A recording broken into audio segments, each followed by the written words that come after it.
Prólogo. La República inacabada. Es costumbre dar el nombre de república a los gobiernos que se inclinan a la democracia y el de aristocracia a los que se inclinan a la oligarquía. Aristóteles. Los romanos inventaron el régimen político más avanzado de su época, la república. Este fue el modelo que el mundo moderno reinventó para anteponerse al despotismo de las monarquías. La República Romana pereció definitivamente por el absolutismo de los césares, el radicalismo de los Bruto, la insensibilidad de los patricios y la desesperación de los Espartacus. Todas las constituciones peruanas, 1923 a 1993, han proclamado la República, no obstante, esta nunca fue cabal, por la existencia de prácticas cesaristas, costumbres oligárquicas y muchas personas que todavía viven en la servidumbre de Espartaco. República sin ciudadanos. La República fue el sueño de los liberales peruanos de la independencia. Sin embargo, ella careció de contenido al no contar con ciudadanos. Para ser ciudadano, en el concepto decimonónico, se debía ser criollo. Para ser elector, tener renta. Para ser sufragante, ser alfabeto. La República se inaugura con las primeras elecciones para el Congreso Constituyente, en la que los votantes no llegaron al millar, a pesar de que el Perú tenía más de 1 millón de habitantes. Los indios fueron la tropa en las luchas por la independencia. No obstante, la flamante república no los emancipó del tributo indígena, por el cual Túpac Amaru se había inmolado. Para los nativos, la república fue una promesa fallida e incluso más abusiva, pues mientras que el virreinato centralizó la tributación, la república la descentraliza a discrecionalidad de los más abusivos caudillos militares. A tal extremo hubo exacción que algunos nativos ayacuchanos reclamaron el regreso del régimen godo. Por esta razón fueron declarados traidores a la república, cuando lo cierto es que la república había sido desleal con sus postulados de inclusión. Había constitución, pero no igualdad. Durante las 2 primeras décadas, la república solo significó anarquía, desgobierno y exclusión, a pesar de que teníamos varias constituciones, 1823, 1826, 1828, 1834 y 1839, que proclamaban el derecho a la igualdad de los peruanos. Por esta razón, un régimen inconstitucional, surgido de la conspiración encabezada por un caudillo, Ramón Castilla, buscó integrar al indio y el esclavo a la comunidad política. No obstante, este mismo caudillo autorizó la importación de culis chinos, quienes serían los nuevos mitimaes de la República Práctica. El guano de las islas produjo grandes ingresos a favor del Estado y, a su vez, inmensos desfalcos. El tributo indígena, que en algunos casos representó cerca del 80% de los ingresos tributarios cuando se produjo el boom guanero, no representaba ni el 5% de estos, y a pesar de la bonanza fue mantenido por la indolencia de las élites gobernantes, que no llegaban a entender que la república era inviable sin la emancipación económica de la servidumbre, pongos semaneros, arréndires o peones. Los liberales, encabezados por los hermanos Gálvez, pretendieron igualarlos, dándoles el sufragio universal en la Constitución de 1856. El intento fracasó, pues por la simple legalidad electoral pretendían crear una ciudadanía en el campo, en donde la mayoría vivía engrilletada a las nuevas encomiendas gamonales de la República. La abolición del tributo indígena fue el máximo aporte de los liberales, aunque el gamonal continuó depredando y despojando a la comunidad campesina de sus tierras ancestrales, y el ejército siguió llevando compulsivamente a sus mejores jóvenes. La ciudadanía se postergó una vez más. La guerra con Chile demostró la fragilidad del Estado republicano, que cayó a merced a sus propias omisiones.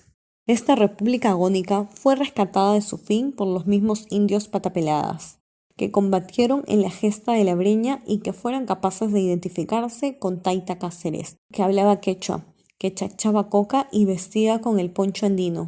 Una vez más, los ilotas de nuestra época salvaron la república de los mistis. De los escombros de la guerra surgió la República Oligárquica, 1895 a 1919, concepto usado con precisión por Halperin, mal llamada República Aristocrática por Jorge Basadre, pues para que así fuera, tendría que estar basada en el talento y el mérito, y no el régimen cerrado y limitado por la raza y el patrimonio, creada por la plutocracia de guano y salitre. El propio historiador tacneño así lo reconoce. Había salones donde no entraban, sino quienes tenían determinados apellidos y que estaban cerrados a quienes solo poseían el poder del dinero, y familias a las que se rodeaba de respeto, acatamiento y adulación. La hija de una de ellas dijo cierta vez en Europa: «En mi país yo soy una princesa, un símbolo del estado de cosas hasta entonces existente. Surgió en el malecón del aristocrático balneario de Chorrillos, en el que se paseaban por separado sin que nadie osara romper las vallas invisibles, establecidas entre quienes pertenecían a los grupos considerados como de primera, de segunda y hasta tercera». Jorge Basadre, Memoria y Destino del Perú. Era una república, pero había apartheid. Cuando Guillermo Billinghurst, industrial acaudalado de origen inglés, llegó a la presidencia, se solidarizó con los nativos sometidos a tratos denigrantes e intentó reivindicarlos, buscando además reformar el tramposo sistema electoral. Su intento fue visto como muy osado y temerario por quienes detectaban el control real de la república oligárquica. Por ello fue cruentamente derrocado en 1914. No hubo república aristocrática, pues en este caso la oligarquía venció al auténtico aristócrata. Ante esta república excluyente, que en un siglo de existencia había sido incapaz de organizar una sociedad donde conviven diversas etnias en pie de igualdad, insurgió el discurso indigenista encabezado por Atus Paria, Rumi Maki, Teodoro Gutiérrez, Garnaliel Churata, Arturo Peralta, Dora Mayer, Pedro Zulem y José Uriel García. En su momento más excitante, este movimiento no reclamaba la ciudadanía, sino el poder. Y Luis Valcárcel llegó a proclamar que a los indios solo les falta un Lenin para tomar el poder. Ante la creciente movilización campesina, planteó que, antes que derecho al sufragio, era urgente hacerlos agentes económicos, para lo cual había que otorgarles tierras, condición imprescindible para hacerlos ciudadanos. La economía primero, la política después. Un dictador, Velasco Alvarado, hizo la reforma agraria, que pretendía la inclusión social de esta mayoría excluida por la economía, segregada culturalmente.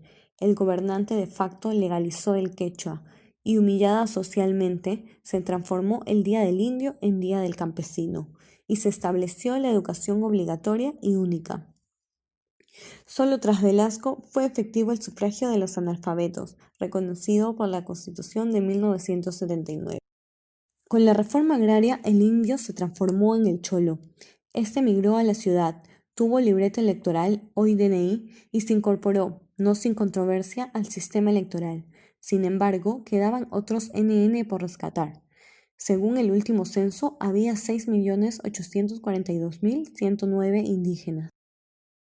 De ellos, 4 millones eran quechuas, medio millón aymaras y más de 466.000 amazónicos, dispersos en más de 50 grupos étnicos, carentes de ciudadanía, situación que quedó patentada en los sangrientos sucesos de Bagua del año 2009. La colonia se apoderó, vía las encomiendas, de las mejores tierras andinas.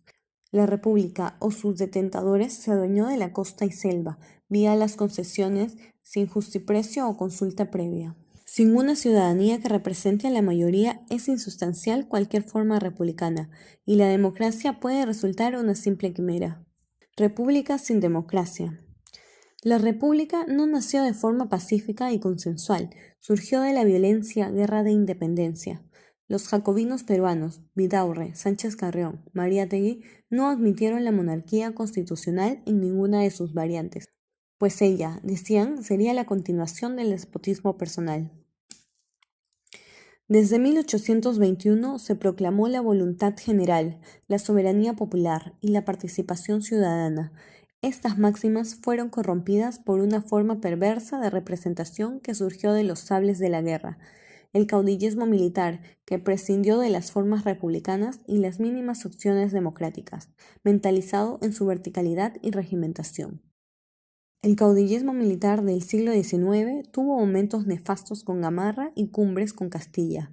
A partir de 1850, los militares recurrieron a los procesos electorales para legitimar sus constantes recambios. Hubo constituciones liberales, como la de 1856, pero la carencia de ciudadanos hacía imposible la democracia electoral. El primer momento democratizador fue la fundación de la Sociedad de Independencia Electoral, que dio origen al Partido Civil en 1871, que hizo surgir un nuevo caudillo, pero esta vez de signo civil, con Manuel Pardo. Tras él vendrían los acaudalados Pierola, Billinghurst y Leguía. No obstante, habiendo pueblo, no vino galopante la democracia. Las primeras elecciones genuinas del siglo XX fueron las de 1931, en las que se enfrentaron el Partido Aprista Peruano, APRA, y el sanchacerrismo. El APRA o Partido Aprista Peruano representaba a la emergencia social, los seguidores de Sánchez Cerros al fascismo cobrizo. Contra toda lógica ganó el voto conservador. Aya de la Torre desconoció el resultado electoral y se produjo la insurrección de Trujillo de 1932. La democracia implicaba que aún el pueblo organizado en un partido debía reconocer la victoria incluso de la oligarquía. Ese era un riesgo del camino democrático. Existió después otro camino, el camino leninista que siguió la izquierda, cuyo techo besánico fue Sendero Luminoso. Ese fue el pretexto para negar las victorias electorales al APRA y terminar excluyéndola de los procesos electorales hasta 1945. Cuando el Frente Democrático Nacional, coalición electoral que incluía socialcristianos, apristas, comunistas e independientes, tuvo un triunfo incuestionable y llevó a la presidencia a José Luis Bustamante y Rivero, era la hora de forjar una democracia que fuera expresión de esta coalición electoral. No fue así.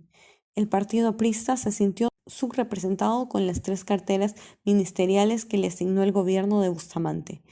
Este se sintió rehén de la coalición y pidió reformar la Constitución de 1933, que se permita gobernar vía el referéndum. Quería radicalizar la constitucionalidad democrática.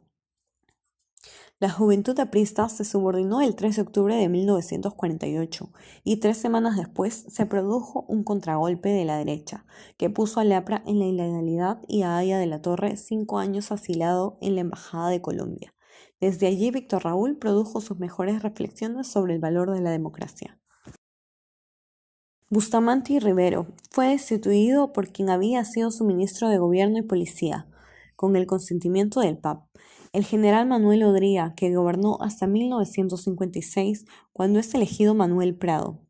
En 1961, cuando convocaron elecciones y Aya de la Torre se enfrentó al carismático Fernando Belaúnde Terry, el jefe del APRA venció por estrecho margen. Esta vez le correspondió la práctica no democrática a Acción Popular, que desconoció el resultado aduciendo fraude electoral. Los militares, aliados del discurso reformista de Belaúnde, produjeron un golpe institucional para convocar a nuevas elecciones que las ganó el aliado. Años después, los militares consideraron que Belaúnde había incumplido sus promesas electorales y lo destituyeron en 1968, a pocos meses de cumplir su mandato, para emprender sus propias reformas sociales sin las formalidades democráticas. Había república, pero también carencia de prácticas democráticas. Había partidos, pero faltaban convicciones democráticas para aceptar la alternancia, la rotación e incluso el recambio, sin recurrir a la zonada y al cuartelazo. Había constitución, pero incluso los que reclamaban respeto a la democracia no estaban dispuestos a practicarla. República sin republicanos. Desde inicios de la independencia, el Perú ha tenido constituciones y un régimen que se autoproclama republicano. Somos un país de formas, de normas, de solemnidades, donde las instituciones republicanas han convivido con tradiciones autoritarias y premodernas. Tomamos de Estados Unidos el presidencialismo y nuestras prácticas absolutistas nos condujeron a un neopresidencialismo, con poderes extraordinarios al presidente, sin frenos ni controles, que degenera a formas tiránicas de manera cíclica. El poder ejecutivo hasta hoy concentra el 80% del gasto estatal, y esta abultada cartera financiera lo hace omnipresente en las esferas públicas. Por más que exista una división de poderes y desconcentración administrativa, el centralismo minó la democracia y vulneró la república. El Parlamento, tricameral, bicameral o unicameral, basado en sistemas electorales que minimizan la representación territorial, ha sido un complaciente apéndice del Ejecutivo, salvo en meritorias excepciones como en 1833 con González Vigil. Cuando al inicio de la República quiso afirmarse como el primer poder del Estado, terminó constriyendo a San Martín y en otro extremo siendo servil a Bolívar. Ha dado más de 30.000 leyes y a pesar de tener un poder legiferante, no ha dado una norma que le propicie legitimidad histórica y evite sus clausuras periódicas. El Poder Judicial, a pesar de que es autónomo e independiente según la Constitución, nunca produjo una sentencia que limite el poder pese a tener el absolutismo. Por lo general, sus condenados son los antisociales, los pobres, los marginados o los derrotados políticamente. Ninguna dictadura lo clausuró definitivamente, sino que solamente lo reorganiza para que nuevos supremos adictos al poder le sirvan con renovado esmero. Pero el déficit no solo es de orden institucional. Ningún régimen político desarrollado ha prosperado sin una economía libre de un control mercantilista.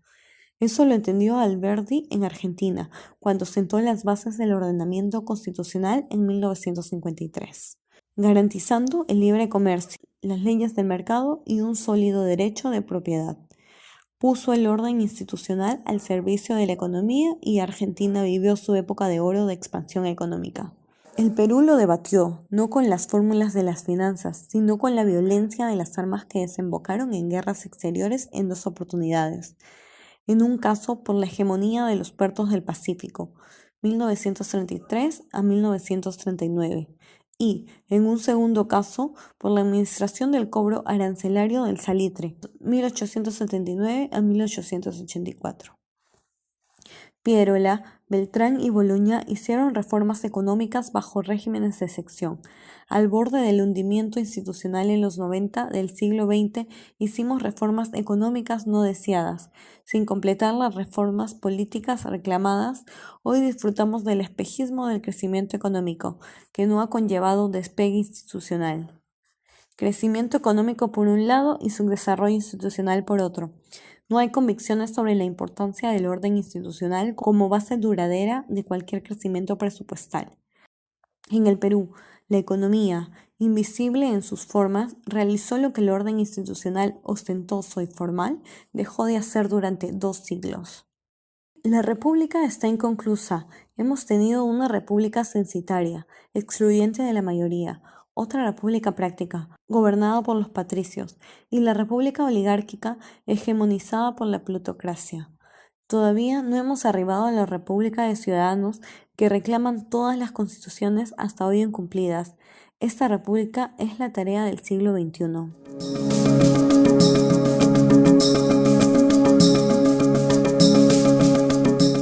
Introducción. La República como problema. Nuestra época plantea sus problemas de políticas y gobierno en formas distintas a la de entonces, pues toma en consideración sobre todo la base económica y social. Pero a pesar de esa radical diferencia que tenemos con los hombres de entonces, cabe pensar que una fórmula que hubiera recogido los matices de ambas concepciones, yendo hacia el Estado fuerte, pero identificado con el pueblo, para realizar con energía y poder una obra democrática, habría ahorrado a las generaciones posteriores no pocos desastres y no pocos problemas. Jorge Basadre, La historia de los partidos. Los griegos denunciaron los primeros sofismas de la política y a su vez inventaron a sus primeras utopías. La República de Platón es un diálogo filosófico donde se plantea un orden social basado en un régimen de gobierno ideal, que para Karl Popper era un Estado, que anticipa los absolutismos contemporáneos. La idea será duradera, a pesar de los sofismas que han pesado sobre ella. No obstante, Aristóteles en Ética a Nicómaco orientó su crítica a no exaltar el ideal, sino encontrar la contradicción con la realidad, a contrastar el ser y el deber ser de las instituciones. Halló que la participación democrática dentro de la República podía fácilmente degenerar en la oclocracia, por medio de la elocuencia de los demagogos. Así, una forma avanzada de toma de decisiones consensual podía degenerar en la peor tiranía de la muchedumbre sin límite. Apareció la desconfianza a la democracia de masas, a los derechos sin obligaciones, que Polibio describe entre las formas puras e impuras de gobierno. Atenas, Corinto y Siracusa se debatieron entre la democracia y sus negadores autoritarios. Los romanos cristalizaron el ideal platónico cuando superaron la autocracia de Tarquino el Soberbio. Establecieron a través de un derecho avanzado un modelo político inédito que se basaban en un senado, comicios, referéndums y plebiscitos, donde convivían patricios y plebeyos. Esta extraordinaria experiencia no se resistió a la vocación imperial de Roma, cuyo caudillo Julio César era más que un general, un hijo de la Ilustración greco-romana, quien colocó por delante el interés expansionista del Estado sobre cualquier límite institucional, inaugurando en la historia el cesarismo político.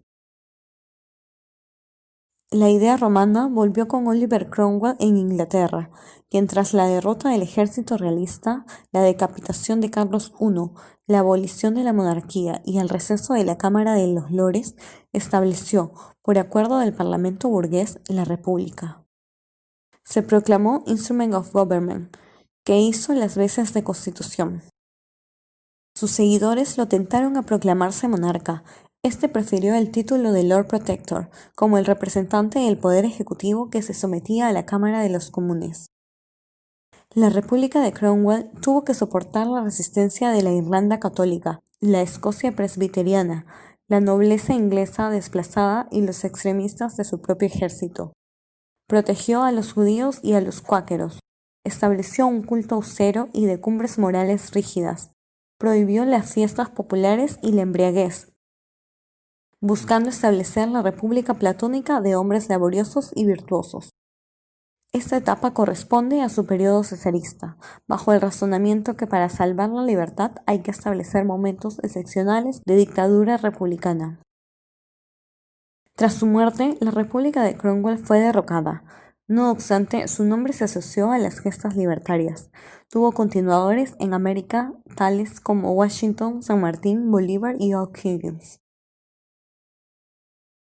En Francia, nuevamente se dio el dilema institucional entre una monarquía constitucional o una república. Esta fue la sangrienta polémica entre girondinos y jacobinos. Napoleón plebiscitado buscó ser la síntesis de ese republicanismo imperial que se puso en boga en Europa con terquedad hasta el siglo XX. A inicios del siglo XIX había tres experiencias republicanas: la norteamericana, la francesa y la sudamericana. Fernando VII, con su contumaz despotismo, enemistó a los girondinos sudamericanos con las monarquías, quienes tras el amargo desengaño se embarcaron en las experiencias no dinásticas. Ya desde 1807 ensayamos la República con Pétion en Haití, quienes años después inauguró la primera presidencia vitalicia. Tras estos pasos, en 1811 se proclamó la efímera Primera República Venezolana. Los nuevos regímenes se titulaban repúblicas, con pronunciadas prácticas autocráticas.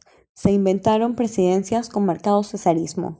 Se redactaron constituciones pomposas que no ocultaron la concentración absolutista del poder. La soberanía popular fue una proclama de todas las repúblicas autocráticas que sobrevivieron. De 7 repúblicas habíamos pasado a tener 20. Algunas tenían la dimensión de las antiguas parroquias virreinales. Había repúblicas nominales, no había republicanismo. Rápido se generó un consenso sobre un concepto superior: república, tanto para liberales como para conservadores. Los primeros propugnaban el parlamentarismo y elecciones, los segundos el presidencialismo y el orden. Ni una ni otra se cristalizó. Las guerras intestinas y fronterizas vulneraron las flamantes repúblicas.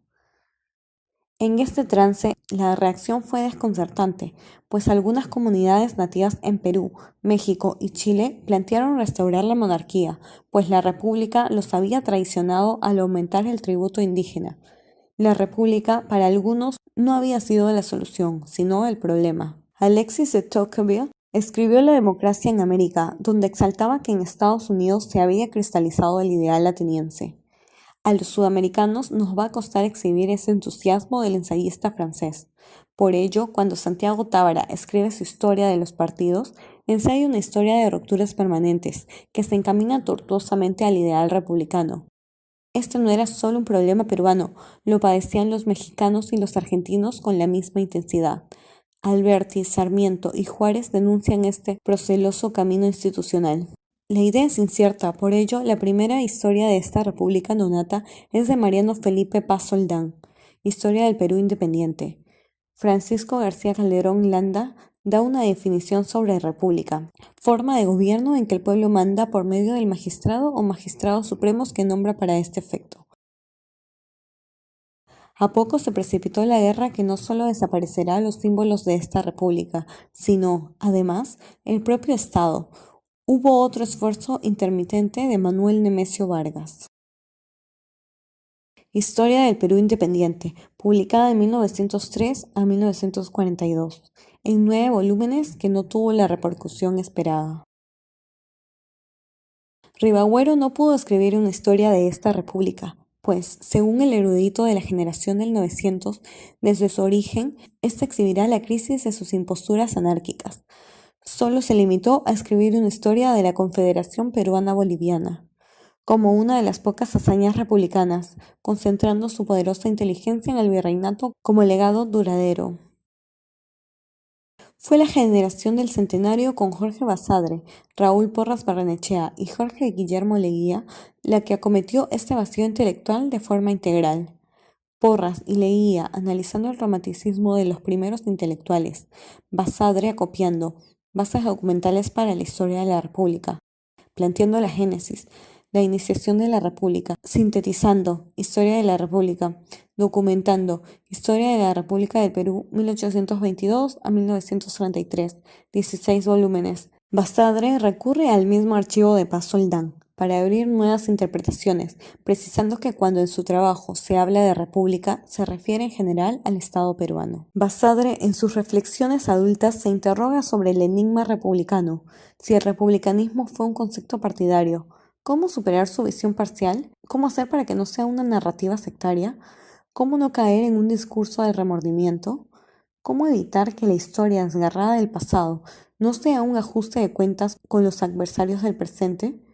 El historiador de la República encara el problema.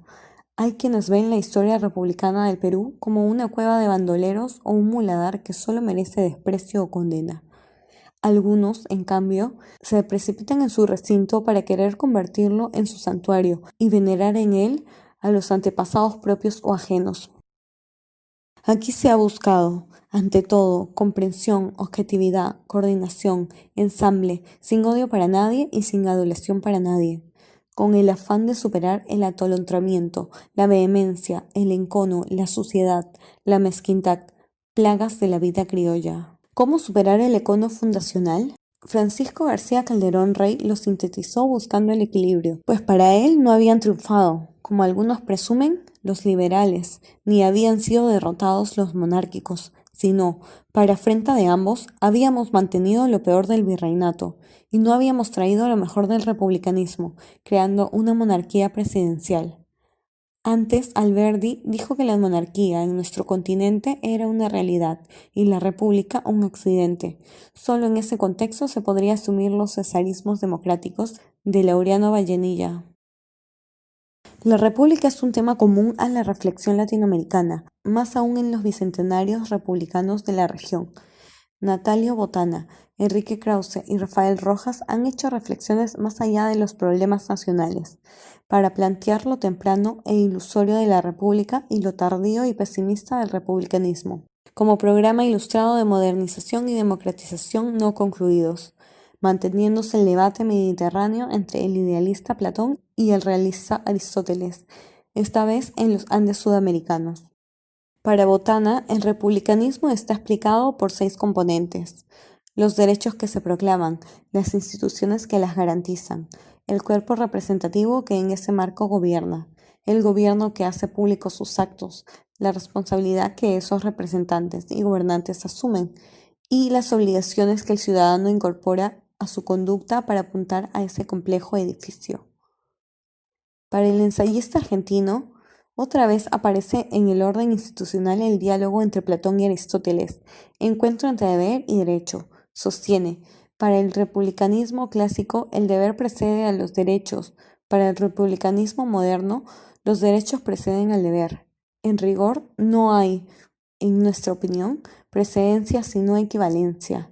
Para Rojas, el nuevo republicanismo sudamericano se caracteriza por 4 componentes: la soberanía popular, el gobierno representativo, la electividad de la primera magistratura y los derechos ciudadanos. La Constitución aparece como la síntesis mágica de las reglas del orden republicano y su abrogación permanente como el intento legislativo de corregir las carencias o excesos del republicanismo. El debate republicano no ha estado separado de su contenido democrático. Así, en los países centrales que completaron la institucionalidad republicana se plantearon la calidad de su contenido popular. Mencionemos a Dalrymple Lepard.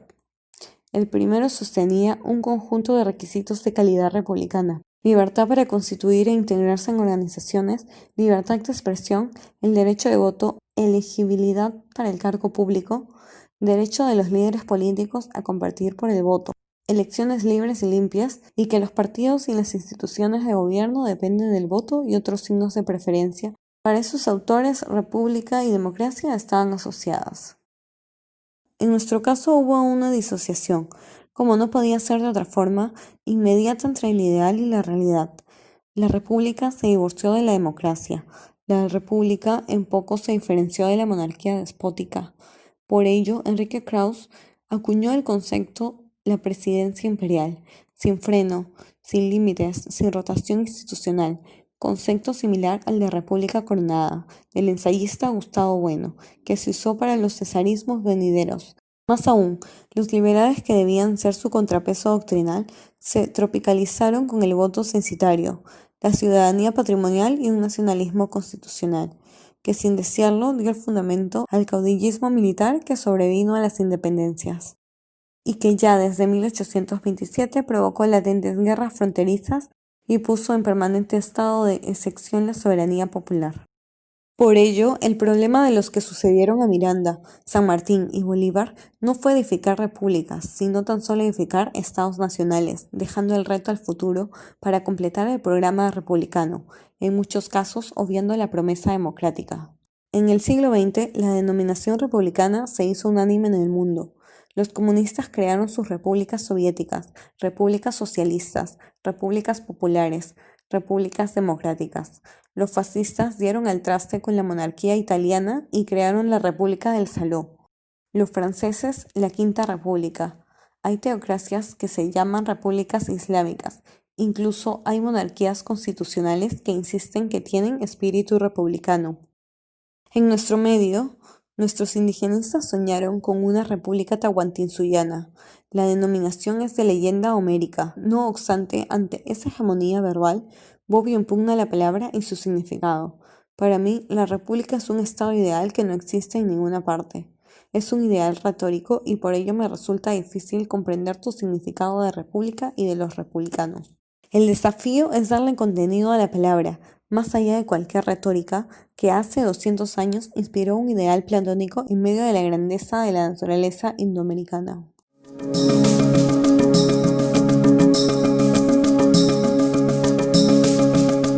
¿Qué alcanzamos con la proclamación de la independencia en 1821? La creación formal de la República. La creación formal de la República, nos separamos políticamente de la subordinación ejercida por España. Creo que estos fueron efectivamente los logros en el corto y en el mediano plazo los más notables. Y eventualmente la promulgación de una serie de constituciones que garantizaban que el poder radicaba en principio en el pueblo.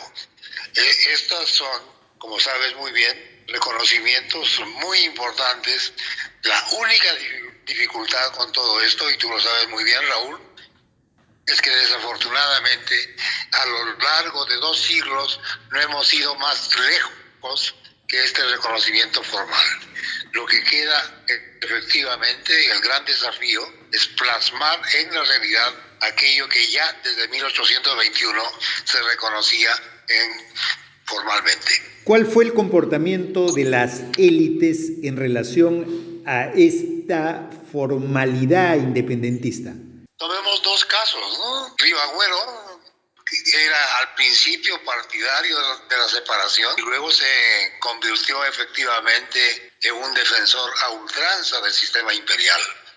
Y el otro, Torre Tagle, quien, como sabes tú muy bien, declaró sin empacho que él moría mucho más español que don Fernando.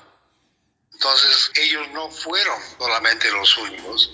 Sabes muy bien tú, Raúl, que gran parte del personal burocrático de la joven república estuvo constituido efectivamente por funcionarios del antiguo régimen, lo que no es precisamente una peculiaridad peruana. En ese sentido es una reproducción en pequeño de aquello que ocurrió en otros contextos, pero el hecho es que esta ambivalencia traduce efectivamente sentimientos muy mezclados y un compromiso extremadamente débil y muy precario por efectivamente hacer realidad esa separación política. El papel de San Martín y Bolívar en esta gesta continental, ¿cuál es? San Martín no tenía el talento político que tenía Bolívar, salvo en algo muy importante. Como sabes, a él se le ha reprochado que el avance desde Mendoza, Tucumán, hasta Lima, pasando por Chile, hubiese tomado muchísimo tiempo, pero sabemos ahora efectivamente que esta demora no fue una demora fortuita, fue una demora totalmente planificada, porque él no quería efectivamente imponer por completo la separación como consecuencia de una acción de armas del ejército extranjero. Quería efectivamente que de una manera u otra la mayoría del pueblo peruano proclamara su decisión de separarse de España. Y en algunos casos esto ocurrió, pero en otros no, ¿verdad? De manera que esa es una diferencia respecto a Bolívar, quien no tenía efectivamente ningún escrúpulo y sabía que en su larga trayectoria desde Caracas hasta Bolivia, como él lo reconoce en sus memorias, su desencanto era cada vez más grande. Y llegó a declarar no solamente que había arado en el mar, sino que decía a sus correligionarios que lo único que hemos conseguido es separarlos, pero nada más. Bolívar estaba efectivamente absolutamente seguro que la liberación del Perú, que era efectivamente una premisa y una garantía de la separación del conjunto de la Hispanoamérica colonial, tenía que ser obtenida a través de mecanismos completamente distintos a los que había pensado San Martín. ¿Era imposible la unidad del Perú con la Gran Colombia? ¿Por qué se frustró? Como sabes muy bien, hubo muchos intentos de mantener de una manera u otra, por lo menos una cierta unidad territorial y evitar en lo posible la balcanización de la América Latina, de Hispanoamérica. Pero ahí el principal transgresor a este ideal fue efectivamente Bolívar. Porque ¿cómo se explica efectivamente la conversión de lo que se llama el Alto Perú, es decir, la Charcas colonial, en lo que es ahora Bolivia? En parte una gran vanidad de parte de Bolívar, ¿no? Le ofrecen efectivamente los doctores de Chuquisaca de poner el nombre de Bolivia en honor suyo, a condición efectivamente que ejerce el padrinazgo de esta separación. Ahora, de todos los países que se rompieron a raíz de la independencia, seguramente los más sólidamente unidos por tradición, por lengua, por características raciales, eran Charcas, el Alto y el Bajo Perú. Esto no ocurrió y Bolívar, contradiciendo sus principios más caros, él decía, como seguramente recuerdas, que la única manera de hacer frente al coloso del norte era evitando la dispersión de la América del Sur.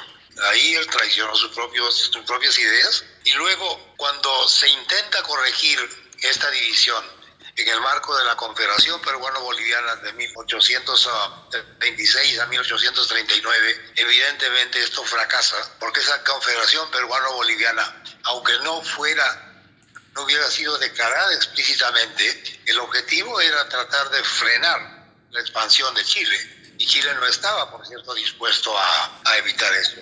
De manera que, aprovechando las disensiones internas, se produjo ese desenlace. Ahora, la cosa más divertida, a propósito de tu pregunta, es la disolución de la Gran Colombia en 1830.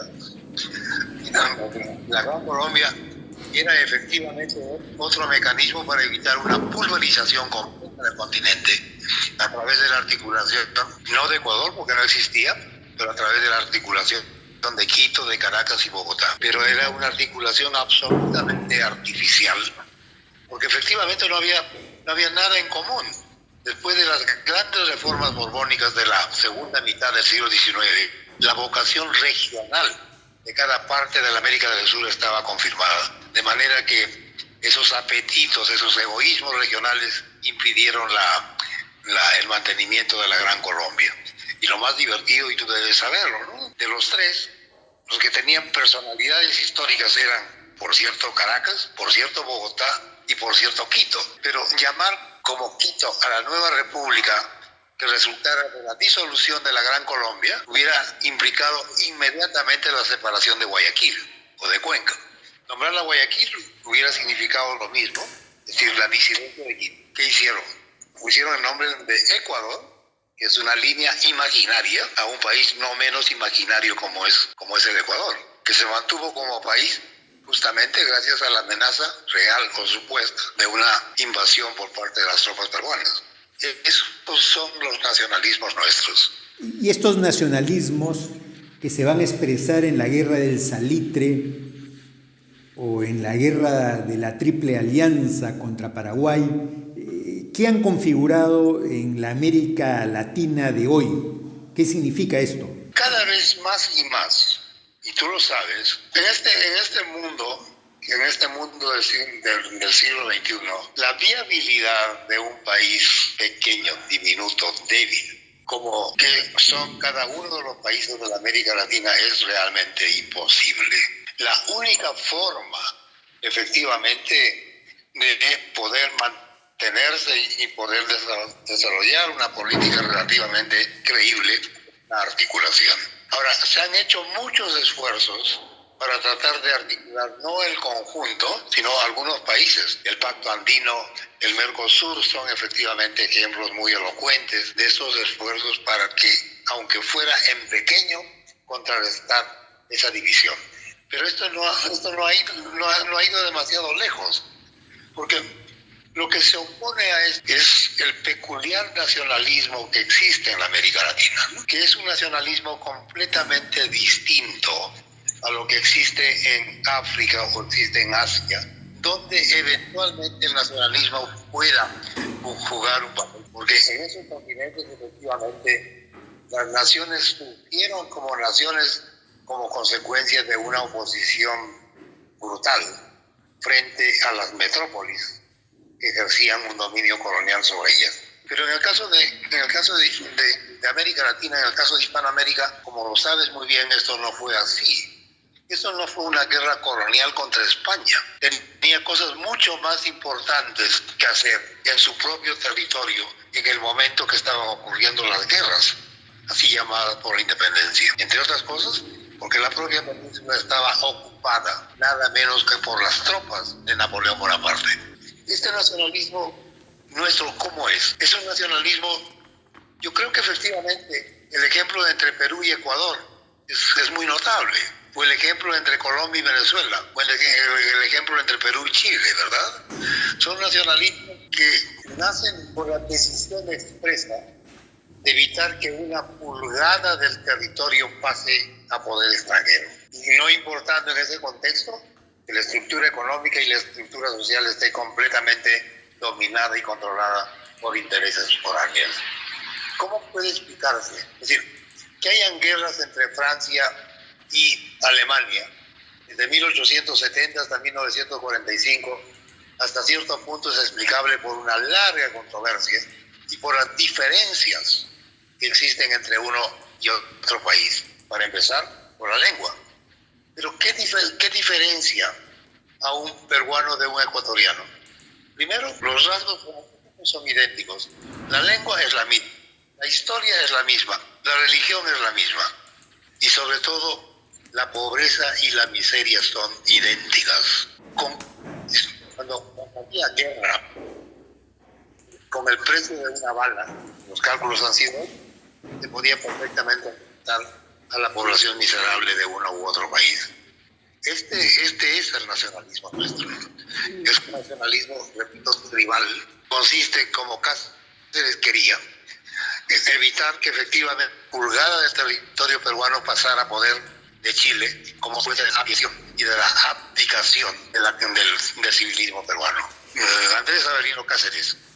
El brujo de los Andes fue amable, efectivamente, por el punto honor de defender a ultranza el Perú con sus tropas, muchas veces integradas por sus propios colonos como hacendado. Pero el mismo Cáceres, como la clase blanca no podía llegar efectivamente al control del Palacio de Gobierno, porque nunca se había visto antes ni se verá después que alguien llegue con sus indios a la plaza de Pizarro, los convoca en la plaza de Guamamarque, Huancayo, y los manda a fusilar. El mismo Cáceres, como sabes, despide en la punta de las bayonetas a las 2/3 partes de la Asamblea de Lima para firmar el contrato Grace, que fue un contrato mucho más lesivo, como sabes, a los intereses del Perú que lo que había ocurrido en el marco de la guerra con Chile entre 1879 y 1884. Ese es el nacionalismo y esa es efectivamente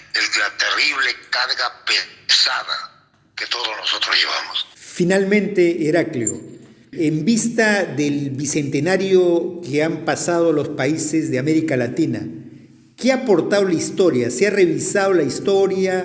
¿Hay algún planteamiento nuevo que han hecho la academia sobre el tema histórico?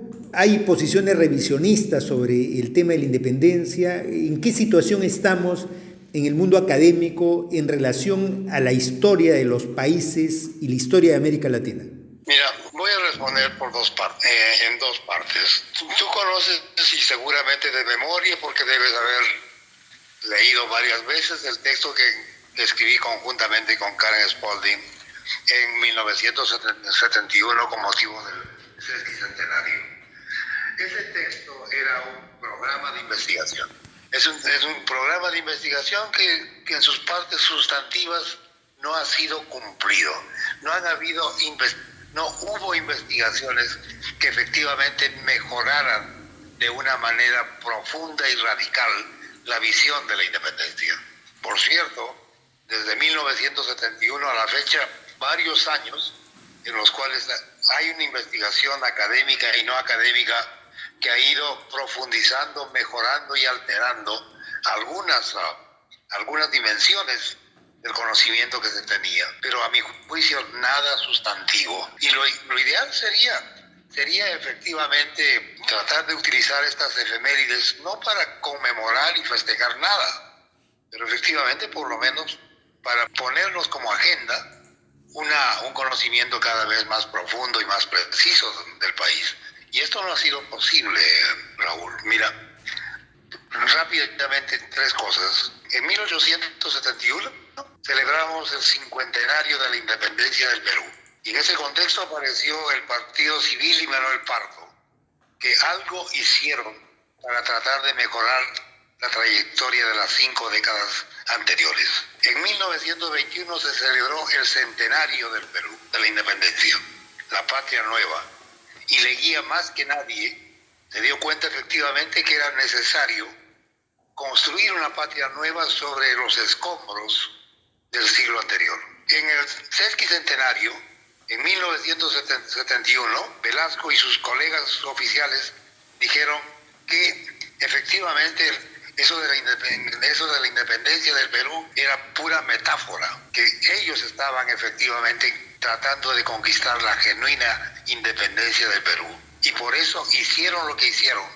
Pero como eran militares, pensaron que efectivamente el Perú se podía transformar utilizando bocinas, altavoces y mano militar. Sin el concurso del pueblo, el resultado fue el desastre. Y ahora ponte a pensar, estamos a punta de celebrar el bicentenario, el 2021. Y no tenemos ni patria nueva, no tenemos ni Velasco, ni tenemos un partido civil. Estamos frente a las ruinas más completas del país. Mira, si uno se pone a pensar, es un balance espantoso. Tú te haces a ti mismo la pregunta, ¿tú recuerdas un minuto, un día de estos 200 años donde como peruano puedes decir, qué orgulloso, porque por lo menos en un minuto hicimos algo diferente? Yo no recuerdo nada. Y en América Latina, ¿cómo hemos avanzado en relación a este tema? En Colombia, en Argentina, en México, ¿qué hemos hecho para tratar de encontrar nexos comunes en la academia? Mira, los dos, hay dos ejemplos notables, México y Bolivia. México y Bolivia son experiencias nacionales diferentes a todo el resto de América Latina, y no es por una casualidad que hayan sido países donde una revolución nacional, pese a todas las limitaciones, como en 1910 en México se realizara y como en 1952 se realizara en Bolivia. Sin esas revoluciones de esos años, la construcción nacional de esos países no hubiera sido posible, ¿verdad? Evidentemente, los sistemas políticos son todavía mejorables en uno y en otro lugar. En el caso de Evo Morales, por cierto, uno celebra que un personaje que hace parte de la mayoría oprimida del país haya tenido efectivamente la ocasión de alcanzar la presidencia. Seguramente todo lo que hizo no fue suficiente, pero algo hizo. No por casualidad, efectivamente, quien fue su ministro de Economía está ahora como presidente, porque efectivamente Evo Morales aumentó el ingreso y el bienes más populares. Y en el caso de México, y tú lo sabes muy bien, gracias a la Revolución Mexicana, el país, México, es un país nacionalmente consistente. Todo lo que tenemos está muy, muy por detrás de esas experiencias. Creo que hay efectivamente una inteligencia peruana ahora lo suficientemente fuerte, con la capacidad suficiente de hacer un balance de por qué estamos así. Y seguramente ese diagnóstico y esos estudios podrán ir mejorando. Pero creo que ha llegado el momento, efectivamente, de no seguir discutiendo, de intentar seriamente un cambio. Yo creo que todo lo que está ocurriendo en el Perú en estos momentos es francamente deplorable, ¿no? Todo el mundo acá en Colombia, Raúl, dicen, uy, qué maravilla, ese país que destituye a sus últimos 6 o 7 presidentes. Mi respuesta no es esa. No es que tengamos la capacidad de destituir a presidentes. El problema es cómo explicar. Cómo explicar que el Perú efectivamente nombre a impresentables como presidentes del Perú. Yo creo que toda la movilización que ha permitido la destitución del último presidente, que era además el presidente del Congreso, es muy buena. Es una movilización que requiere efectivamente un programa, que requiere efectivamente una dirección, que requiere una agenda muy clara de qué es lo que vamos a hacer. Y esto no puede ser impuesto por una clase política que ha demostrado a lo largo de los 200 años que es absolutamente inservible. La dirección política del Perú tiene que surgir desde abajo, mediante la educación, mediante el entrenamiento de gentes que efectivamente tengan compromisos genuinos con su pueblo. Ahora, esto no es un cambio de la noche a la mañana, es un cambio histórico en el sentido más preciso de la palabra. No es un cambio para los impacientes, pero creo que el momento ha llegado. Es decir, hemos agotado todo, y tú lo sabes. Se han implementado todos los modelos económicos, todos han fracasado. Se han impuesto todos los tipos de liderazgo y el resultado ha sido el mismo. Yo no conozco en ningún momento de la historia de estos 200 años del Perú, pese a que esa trayectoria es una trayectoria problemática, lo vuelvo a repetir, que hayamos compartido una situación como la que tenemos ahora. Estamos en un abismo total. Seguramente la epidemia, con el milagro de la vacuna, pero la destrucción del entorno físico es de tal envergadura que nuevos problemas van a surgir. Y no solamente esto, el endeudamiento del país, la caída brutal del producto, el volumen brutal de desempleados. ¿Cómo demonios se va a reconstruir el país? La ley de la promoción agraria ha puesto efectivamente, ha desnudado todos los arreglos que Fujimori y su equipo trató de implementar para favorecer a los grandes terratenientes dedicados a la exportación. ¿Sabes que esto está ocurriendo?